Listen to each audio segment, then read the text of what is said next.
Hi guys. Hi guys, நான் உங்கள் ஒருவன். நன்றி. நாங்கள் பார்க்க போகிற டாபிக் இந்த வட இந்தியர்களை இங்கு ஆரியர் என்று சொல்லி கொண்டிருக்கிறார்கள். உண்மையாக நாங்கள் சிந்து வழி நாகரிகம் என்று சொல்லுகின்ற பொழுது அவர்கள் ஆரியர் இல்லை. அவர்கள் ஆரியர்கள் இல்லை என்று சொல்லி நீங்கள் எவ்வாறு சொல்கிறீர்கள்? அதாவது நாங்கள் இந்த குமரிக்கண்ட வரலாறு என்று பார்க்கின்ற பொழுது குமரிக்கண்டம், அதாவது மடகாஸ்கர் அந்த தொடக்க புள்ளி, இந்தியாவில் பார்த்தாலும் ஆஸ்திரேலியாவின் தொடக்க புள்ளி. அப்போ ஆஸ்திரேலியாவே இது தமிழர் வாழ்ந்த இடம்தான். புரிகிறதா? ஆஸ்திரேலியாவின் தொடக்க புள்ளியில் முட்டி கொண்டிருந்த ஒரு கண்டமாக இருந்தால் ஆஸ்திரேலியா கூட தமிழர்கள் வாழ்ந்த இடம். இப்படியே இந்த இந்திய நிலப்பரப்பினுடைய கேரளா கொஞ்சம் தாண்டி தமிழ்நாடு, ஆந்திரா தொடக்கத்தில் அந்த அவடத்தடியில் முடிகிறதாக அந்த குமரிக்கண்டத்தினுடைய மேப் இருக்கிறது. அப்போ நாங்கள் இந்த வரலாறுகளை பார்க்கின்ற பொழுது இந்த குமரிக்கண்டத்தில் இரு மலைகள் மாத்திரமே இருந்தன. அதாவது கூடுதலாக அந்த நிலம் ஏனைய நிலங்களை விட பள்ளமான நிலவாக இருந்தது. இப்போ நாங்கள் குமரிக்கண்டம் என்று பார்க்கின்ற பொழுது குமரிக்கண்டத்தில் இருந்த மக்கள் எங்கே வாழ்ந்தார்கள் என்றால் குன்று சார்ந்த இடத்திலே வாழ்ந்தார்கள். அப்போ மாளிகையில் எல்லாம் எங்கே இருந்து சென்று வச்சா நிலத்திலே இருந்தாண்ட இல்லை. முதல் குன்று சார் இடத்தில் இப்படியே இந்த மக்கள் என்ன செய்கிறார்கள்?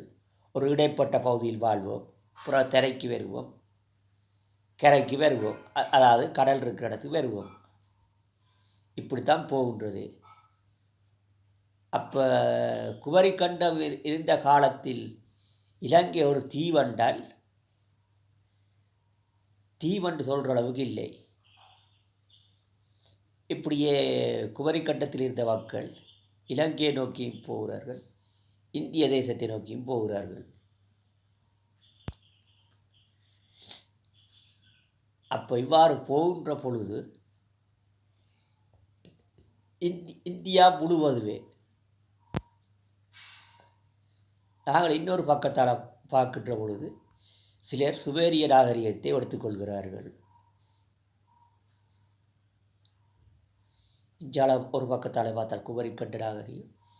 நாங்கள் மகாபாரத கதையை இதுக்குள்ளே சேர்க்கத்தான் போகிறோம். இந்த தமிழர்களுடைய சரியான வரலாறு என்று பார்க்கின்ற பொழுது மகாபாரத கதையிலே சேர்க்கத்தான் வேண்டும். ஏனென்றால் இந்த கேரளாவில் இந்த துரியோதன துச்சாரன் வழிபாடு இருக்கின்றது. அடுத்தது இந்த தமிழ்நாட்டில் இந்த பாண்டு மன்னன் வசித்ததாக இருக்கின்றது. ஏனென்றால் பாண்டியர்கள் கிட்டத்தட்ட 2500 வருடங்கள் ஆட்சி செய்தார் என்று பார்க்கின்ற பொழுது இந்த பாண்டு என்று சொல்கின்ற மன்னன் கூட பாண்டியர் சார் குடிமகனாக இருக்கலாம்.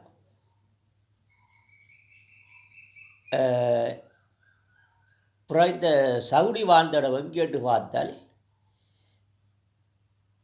காந்தார தேசம் என்று சொல்லப்படுகின்றது. இந்த காந்தார தேசம் என்று சொல்லப்படுகின்ற இடமானது ஆப்கானிஸ்தானில் இருக்கின்றது. நல்லாக தமிழர்களின் வரலாறை புரிந்து கொள்ளுங்கள். இந்த ஆப்கானை அடுத்து அதுக்கு பிறகு இந்த பாரசீகம் என்ற இடமே தொடங்குகின்றது. ஆங்கிலத்தில் பேர்சியா என்பர், அது வேறு.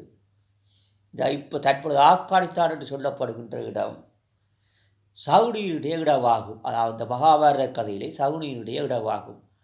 ஆகவே இந்த தமிழர்கள் வாழ்ந்த இடம் எதுவரை என்று பார்த்தால் ஆப்கான் தொடக்கம் இப்போ இருக்கிற பங்களாதேஷ் என்று சொல்லி கொண்டிருக்கிறார்கள். அக்கால நேபாளத்தில் சிறிது பகுதிகள் வரலாம். ஆனால் இவர்கள் இந்த ஆரிய சமூகம் என்று சொல்லப்படுகின்ற அவர்கள் இந்த கைபர் போலர் கடவாயூடாக இந்திய தேசத்தை பிற்காலத்தில் வந்தடைகின்றார்கள். இவ்வாறு பிற்காலத்தில் வந்தடைகின்ற பொழுது அதாவது இந்த தமிழ்நாடு சார் பக்கத்தில் இருந்த மன்னர்கள் நாடு அப்போ அவன் தண்டையிலேயே பிடிக்காமல் இருக்கிறான்னு சொல்லி இங்கிருந்து ஒரு போர் வரும், அங்கிருந்து ஒரு போர் வரும். அப்போ இந்த போர் காரணமாக அவர்கள் ஒரே மொழியை பேசினாலும் கூட பிற்காலத்தில் மறுத்து விடுகிறார்கள். ஏன்னா இந்த சண்டை நிகழ்ந்த காரணமாக அப்போ வடக்கு பக்கத்தில் இருக்கின்ற அந்த இந்தியர்கள், அதாவது அவர்களும் ஒரு காலத்தில் தமிழர்கள் தான். அவர்கள் என்ன செய்கிறார்கள்? இந்த ஆரியருடன் கூட்டு சேர்கிறார்கள். இவர்கள் உயர்நிறமாக இருந்தார்கள். சரியா? இந்த ஆரியர் என்போர். அப்போ அவன் என்ன செய்கிறான்? அறிவான சமூகமாக இருந்தபடியால் இந்த தமிழ் எழுத்துக்களை உடைத்து, அதாவது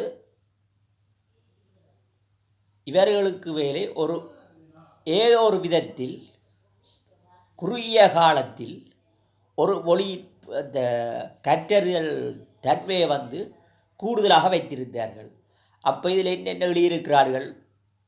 இந்த பழைய கால ஸ்கிரிப்டுகள் கிட்டத்தட்ட ஒரே மாதிரியான ஸ்கிரிப்டாக இருந்தபடியால் உடைக்கின்ற தன்மை இலகுவாக இருந்தது. இப்போ இந்த அசோகர் பிராமி என்று பார்க்கின்ற பொழுது அது அசோகருக்கு முற்பட்ட எழுத்து. அது அசோகர் காலத்தில் எழுதப்பட்ட எழுத்துகளாக இருந்தாலும் தமிழ்நாட்டு வரலாறு என்று பார்க்கின்ற பொழுது இந்த தமிழ்நாட்டிலே தமிழ்நாட்டை இவர்கள் கைப்பற்றவில்லை. அசோகர் சார்ந்த அந்த அவன் பெரிய மன்னனாக இருந்தாலும் தற்பொழுது இருக்கின்ற தமிழ்நாடு என்று சொல்லப்படுகின்ற தேசத்தை பிடிக்க முடியவில்லை. இவ்வாறு வரலாறு போகின்றது. ஆகவே உலகிக்கொள்ள வேண்டும். இப்போ ஒரு பக்கத்தில் அவர்கள் எழுத்தை மாற்ற வழிக்கிடுகிறார்கள் சொல்லி, இதே மாதிரித்தான் இந்த இலங்கையில் நடந்தது.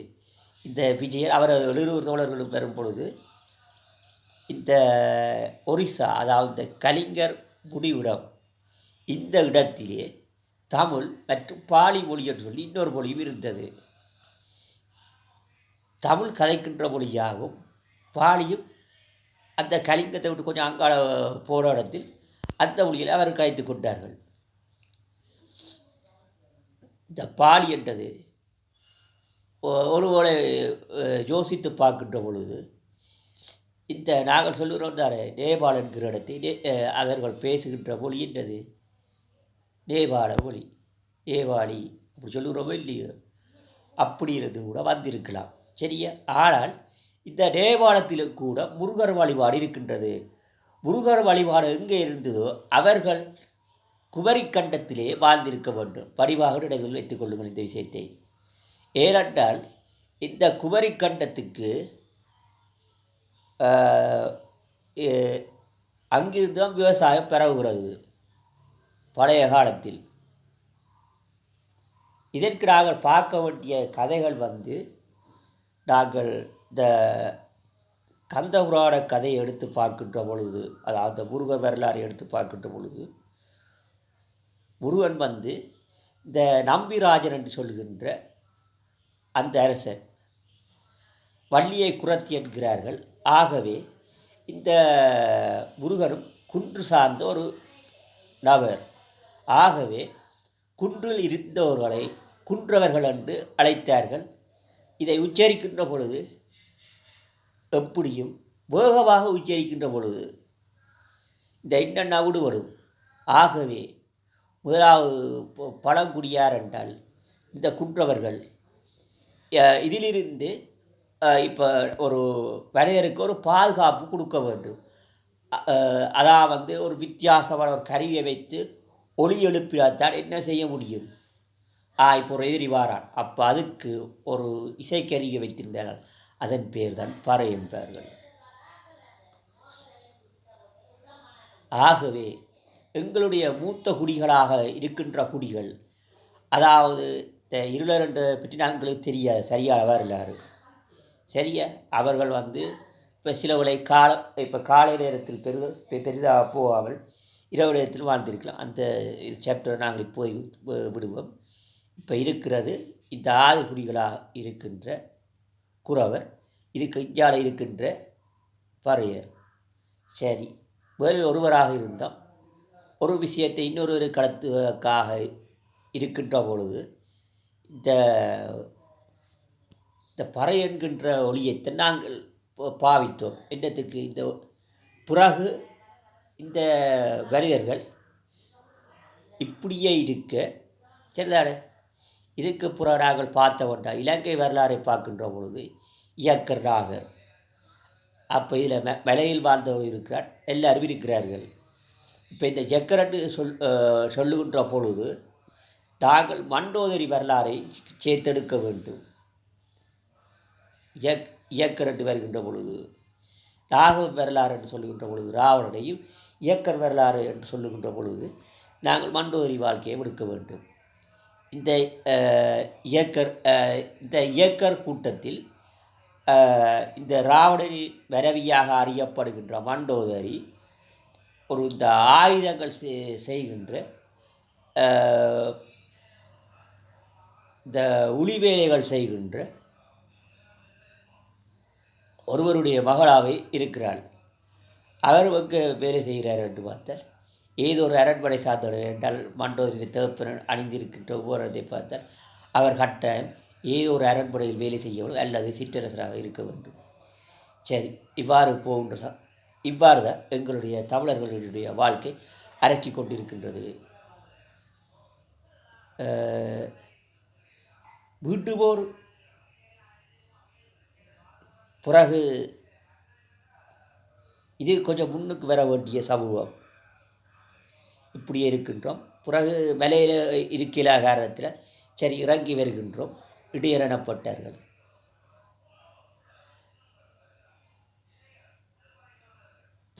அப்போ என்ன செஞ்சார்கள்?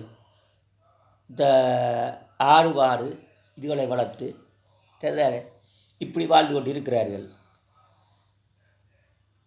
இப்போ தங்களுக்கு பிடித்தவற்றை சாப்பிட்டு கொண்டு இருக்கிறார்கள். கீழே இறங்குகிறார்கள். இவ்வாறு இறங்குகின்ற பொழுதுதான் இந்த வேளாண்மை தொடங்குகின்றது. பள்ள நிலத்துக்கு இறங்கிவிட்டோம், அதாவது கீழுள்ள நிலம். தயவு செய்து விலகிக் கொள்ளுங்கள். கீழுள்ள நிலம். இவ்வாறு இறங்குகின்ற பொழுது பொதுப்பேர் அதாவது நாங்கள் பள்ள நிலத்துக்கு இறங்கினபடியால் பொதுப்பேர் பல்லர். இந்த வரலாறை வடிவாக தெரிஞ்சு கொள்ளுங்கள். இதில் வேளாண்மை செய்தவன் தான் வேளாளர். இதில் வேளாண்மை செஞ்சவன் வேளாளர் அறியப்படுகிறார்கள். பிறகு இந்த மக்கள் பிரிந்தன் நான் ஏற்கனவே ஒரு வரலாறில் சொல்லியிருக்கின்றேன். ஒரு அடிமை சாசனம் வருகின்றது என்று சொல்லி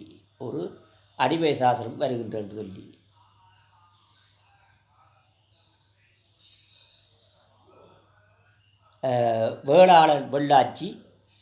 அடுத்தது இந்த வேளாளருடைய தம்பியாக இந்த பல்லன் அறியப்படுகின்றான். அவனினுடைய மனைவி திரு சிறார் பள்ளி. திரு என்ப பெயர் ஆண், சிறார் என்றது குழந்தை, பள்ளி என்றது பாடசாலை. ஆண்களுக்கு பழைய காலத்தில் ஆண்கள்லாம் பாடசாலை போனார்கள், பெண்கள் வீட்டு வேலையை செய்தார்கள். ஆண்கள் அதாவது அந்த ஆண் சிறுவர்கள் படித்த பாடசாலை அந்த ஊரில் முதலாவது பள்ளி தொடங்கப்படுகின்றது. அந்த பள்ளி காலப்போக்கில் குமரி கட்டத்தில் இருந்த இதே பேர் இலங்கைக்கு இந்தியாவுக்கும் போய்விட்டது. தற்பொழுது இப்போ என்ன செய்கிறோம்? நாங்கள் உண்டை வச்சிருக்கிறோம், இங்கே இருக்கிறோம், அந்த பொருளை வச்சிருக்கிறோம். பிறகு நான் என்ன செய்கிறேன்? வேறு இடத்துக்கு போகிறேன், அந்த பொருளை கொண்டு போகிறேன். இன்னொரு இடம் மாறுறேன், அதே பொருளை கொண்டு போகிறேன். அப்போ நான் கொண்டு போனானே இல்லையா? முதல்ல ஒரு இடத்துல இருந்து நான் இன்னொரு இடத்துலேருந்து ஒரு பொருளை கொண்டு போனேன். ஓமா இல்லையா? அதே மாதிரித்தான் இந்த திருச்சிராப்பள்ளி என்ற இடத்தின் பேரும் குமரி கண்டத்திலிருந்து இலங்கையிலே ஒரு பழைய மேப்பில் பார்த்தா இருக்கும் இந்த பேர். சரியா? அதுக்கு பிறகு இந்தியாவில் இந்த பேரை கொண்டு போகிறார்கள். அது காலப்போக்கில் திருச்சிராப்பள்ளி என்று மறைவிட்டது. இதற்கு இருக்கட்டு பார்த்தால் தமிழ்நாட்டுக்கு கேரளாவுக்கு இடையில். இப்போ நான் சொன்னதான இந்த கேரளாண்டு இருக்கின்ற இடம் சேரர் வாழ்ந்த பூமி. நாங்கள் அந்த மூவேந்தர் என்று பார்க்கின்ற பொழுது சேரர்கள் வாழ்ந்த இடம் இன்று அறியப்படுகின்ற கேரளா. மற்ற இந்த தமிழ்நாடு இருக்கின்ற அந்த சிறு துண்டு இருக்குத்தானே,